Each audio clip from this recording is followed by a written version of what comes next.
प्राचीन रेगिस्तान के मध्य में निरंतर सूरज और हिलती रेत के नीचे छुपा हुआ पौराणिक स्वर्ण शहर बसा हुआ है।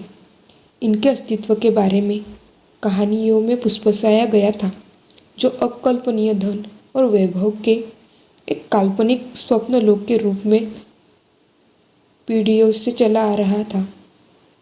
कई लोगों ने इसकी तलाश की, लेकिन किसी को भी यह नहीं मिला। एक दुर्भाग्यपूर्ण दिन तक।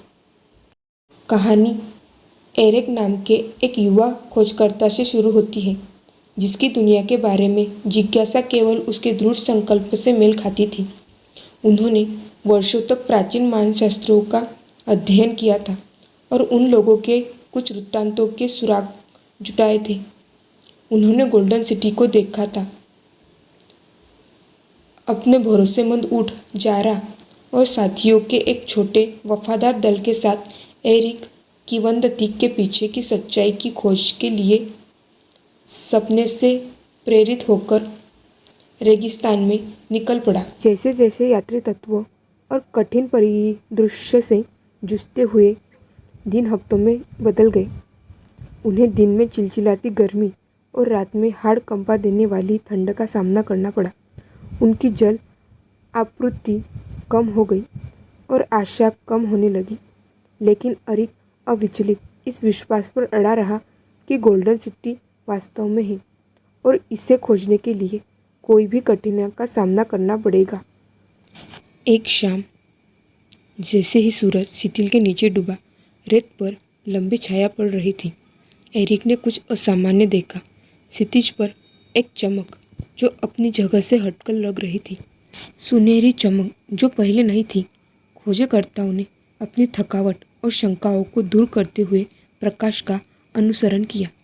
जैसे जैसे वह करीब आई, चमक तेज हो गई, जिससे डूबते सूर्य द्वारा रोशन किए गए प्राचीन पत्थरों के रास्तों का एक जटिल पैटर्न सामने आया।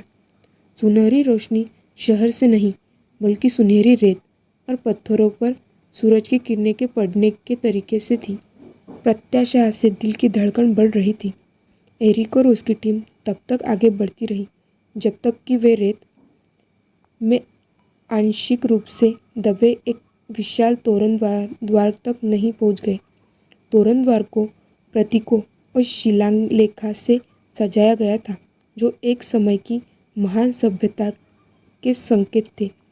बड़े प्रयास से उन्होंने रेत साफ करके उस प्रवेश द्वार को प्रकट किया, जो एक प्राचीन जैसा प्रतीत होता था। अंदर दीवारें भिन्न चित्रों से ढकी हुई थी, जो समृद्धि और समृद्धियों के दृश्यों को प्रतीत करती थी। हरे भरे बगीचे, भव्य दावतें और विशाल संरचनाएं। यह स्पष्ट था कि गोल्डन सिटी महज एक मिथक नहीं, बल्कि भव्यता का स्थान था। एरिक श्रद्धा के साथ ठुमके के पास पहुंचा। जैसे ही उन्होंने इसे खोला, उन्हें पता चला कि यह केवल शहर की संपत्ति का रिकॉर्ड नहीं था, बल्कि इसकी बुद्धि और ज्ञान का इतिहास था। गोल्डन सिटी शिक्षा और संस्कृति का प्रतीक रहा है। इसकी संपत्ति महान बौद्धिक उपलब्धताओं का उपहार है।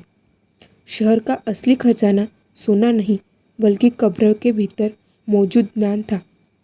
खोज बहुत गहरी थी। गोल्डन सिटी इसलिए फली फूली क्योंकि इसके लोगों ने भौतिक संपदा से अधिक ज्ञान और संभाव्य को महत्व दिया था। उन्होंने एक ऐसे समाज का निर्माण किया था जहां सीखने और रचनात्मक को महत्व दिया जाता था, और उनकी समृद्धि इस दर्शन का स्वाभाविक परिणाम थी। एरिक और उसके साथियों ने गोल्डन सिटी की खोज करते हुए, उनकी शिक्षाओं को आत्मसात करते हुए और उसकी सुंदरता को देखकर आश्चर्यचकित होते हुए कई दिन बिताए। उन्होंने अपने निष्कर्षों का दस्तावेजीकरण किया और पुस्तक की सामग्री का ध्यानपूर्वक नोट बनाया, यह जानते हुए कि उन्होंने जो ज्ञान प्राप्त किया है वह रेगिस्तान से परे दुनिया को लाभ दे सकता है। जब उन्होंने स्वर्ण नगरी छोड़ी, तो वे अपने साथ केवल ज्ञान ले गए, भौतिक खजाने को अछूता छोड़ दिया। वे अपने अनुभव से परिवर्तित और एक नए उद्देश्य से प्रेरित होकर अपनी दुनिया में लौट गए। उन्होंने गोल्डन सिटी की शिक्षाओं को साझा किया और दूसरों को भौतिक लाभ से ऊपर ज्ञान और बुद्धि की तलाश करने के लिए प्रेरित किया। एरिक की यात्रा अपने आप में महान बन गई, उसके द्वारा खोजे गए सोने के कारण नहीं, बल्कि उसे प्राप्त ज्ञान के कारण। गोल्डन सिटी छिपी रही अपने प्राचीन ज्ञान का एक गुप्त संरक्षक, जबकि एरिक और उसके साथी के संदेश के प्रकाश स्तंभ बन गए, जो रेगिस्तान के बीचों बीच उनके द्वारा खोजे गए सुनहरे पाटों से हमेशा के लिए बदल गए।